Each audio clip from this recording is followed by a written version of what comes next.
Subscribe to our channel and press the bell icon. अस्सलाम वालेकुम अज़ीज़ तलबा व तालिबात। सर अब्दुल सत्तार खान इस यूट्यूब चैनल में आप तमाम का इस्तकबाल है।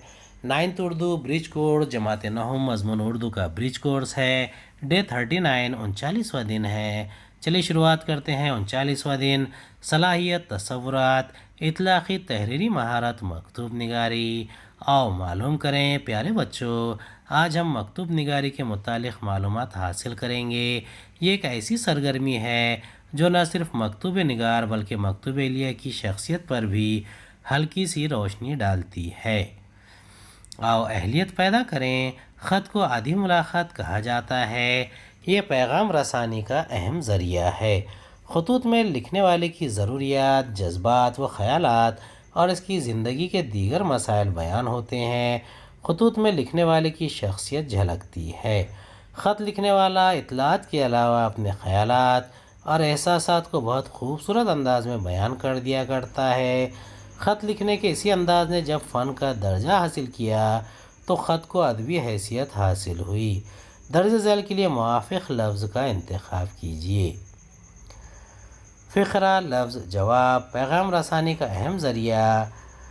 मकतूब निगार ख़त लिखने वाला, रस्मी ख़त अरीज़ा कारोबारी ख़त, मकतूब एलिया जिसको ख़त लिखा जाए ख़त, निजी ख़त गैर रस्मी ख़त। इसके जवाबात हैं, पहला है ख़त, दूसरा मकतूब निगार, तीसरा रस्मी ख़त, चौथा मकतूब एलिया, पाँचवा गैर रस्मी ख़त। इतलाक़ी तहरीरी सरगर्मी पिछले दिनों की सरगर्मियों से अपनी शख्सियत में आपने जो तब्दीलियाँ महसूस की इसके बारे में अपने वालिद को ख़त लिखिए। अलिफ बे जी मदनी अपार्टमेंट फ्लैट नंबर 102 पहला मंजिला आगरा रोड आम पारा भिवंडी 10 जून 2021। मोहतरम वालिद बुजुर्गवार अस्सलामु अलैकुम। उम्मीद है कि आप बखैरियत व आफ़ियत होंगे। अब्बा जान, कल मैंने यहाँ की एक मकामी हफ्तावार अखबार में एक इश्तिहार पढ़ा जो नॉलेज कंप्यूटर एकेडमी की जानिब से था। इश्तिहार में बताया गया कि एकेडमी के IT कोर्सेज़ में दाखिली जारी हैं। कोर्सेज़ के ताल्लुक़ से तफसीलात भी दी गई हैं। इन कोर्सेज़ में DBA का कोर्स भी शामिल है।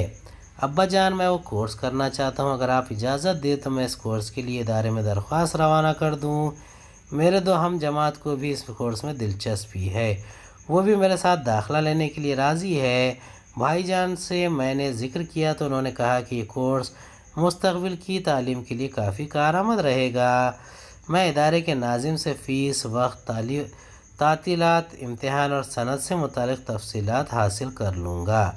अम्मी जान, भाईजान और आप ही का सलाम कबूल कीजिए। अपनी सेहत का ख्याल रखिए। हम सब यहाँ बख़ैर व खूबी, तरद्दुद की कोई बात नहीं है। आपके जवाब का मुंतज़िर आपका फरमा बरदार बेटा अलिफ बे जीम। आओ मश्क करें। जमात हश्तम की दरसी किताब में मौजूद निशातुन्निसा बेगम और रशीद हसन ख़ान के ख़ुतूत का मौजू लिखिए। इसका जवाब है, निशातुन्निसा बेगम ने अपने मकतूब में मकतूब एलिया को अपनी सेहत और पूना से मुतालिक लिखा है कि इलाज बराबर कर रही हूँ। मेरे मर्ज़ के लिए डॉक्टरों की राय के मुताबिक कानपुर की बजाय पुणे की आबो हवा मुफीद है। इसके अलावा बंगला भी शहर से दूर बना हुआ है। पहले की बनिस्बत सुबह के वक्त तबीयत किसी कदर साफ़ रहती है। मुसन्निफ़ का शुमार परदेसियों में होता रहा। घर के तमाम अफराद के पास रहने की जगह थी, मगर मुसन्निफ़ के नाम का कोई कमरा नहीं था। इनकी किताबों के बंडल बंधे पड़े थे, इनको भी रखने की जगह न थी, इसलिए इन्हें मजबूरन कमरा बनवाना पड़ रहा था। मज़दूरों के साथ इन्हें सुबह और शाम तक लगे रहना पड़ता था। और तख़यलाती बने। चैलेंज पैगाम रसानी के क़दीम और जदीद रसायल का एल्बम तैयार कीजिए और इनके मुतालिक अपने ख़यालात का इजहार कीजिए। ख़त नवीसी से मुतालिक थोड़ी मालूमात। ख़त नवीसी की क़िस्में। ख़त नवीसी की दो क़िस्में हैं, रस्मी ख़त, गैर रस्मी ख़त। रस्मी ख़त हमें रोज़मर्रा की ज़िंदगी में अपनी बाज़ दुश्वारियों को हल करने या बाज़ सहूलियात के हुसूल के लिए सरकारी दफ्तर या प्राइवेट कंपनियों के दफ्तर जाना पड़ता है। अपना काम करवाने के लिए बाज़ औक़ात ख़त लिखना पड़ता है। ऐसे ख़ुतूत को रस्मी ख़ुतूत कहते हैं।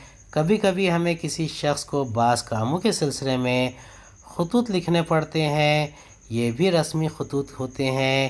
اپنا کام جلد سے جلد اور صحیح ڈھنگ سے ہو جائے، اس کے لیے مخصوص طریقے سے خط لکھا جاتا ہے۔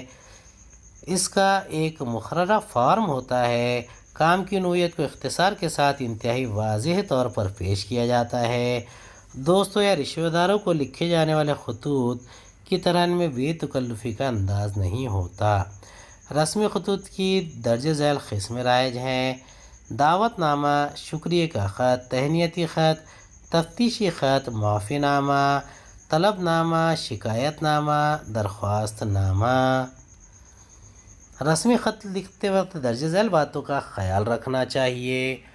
خط کے اوپری حصے میں باسمہ سبحانہ وغیرہ لکھنے کی ضرورت نہیں۔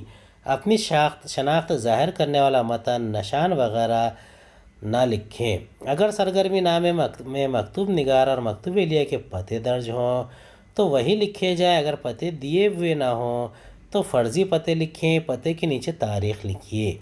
مکتوب نگار اور مکتوب اہلیہ کے نام دیے گئے ہوں تو اس کو لکھا جائے۔ بصورت دیگر الف ب جیم لکھ دیں، دستخط ہرگز نہ کریں۔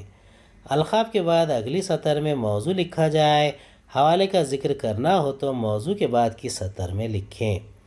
چھٹا، اس کے بعد کی سطر میں حسب ضرورت محترم محترمہ لکھیں۔ ساتواں، اگلی سطر سے متن نفس مضمون کا آغاز کریں۔ آٹھواں، نیاز مند آپ کی توجہ کا طالب جیسے الفاظ پر خاتمہ کر کے الف ب جیم یا نام اور پتہ تحریر کریں۔ امید ہے آپ کو ہمارا ویڈیو پسند آیا ہوگا۔ اگلے ویڈیو میں دوبارہ ملاقات ہوگی۔ خدا حافظ۔